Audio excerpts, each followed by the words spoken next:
With the coming of Turkmenistan's independence, the nation's love of its past has been supported by local policy. Restoration and studies are being done along the entirety of the Great Silk Road. The decisions of UNESCO in regards to preservation of important historical sites and objects apply to ancient Merv.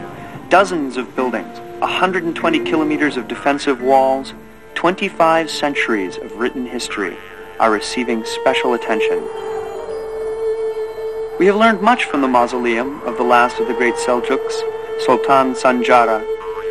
Then, in the 12th century, a bathhouse and sauna were built beside it. The baths had a system of pipes, which are intact to this day.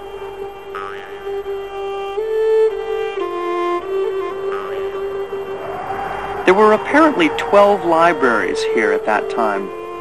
On the walls of one that has been uncovered, we can see the marks of shelves on which were kept local poetry, scholarly works, and the sacred book of the Quran.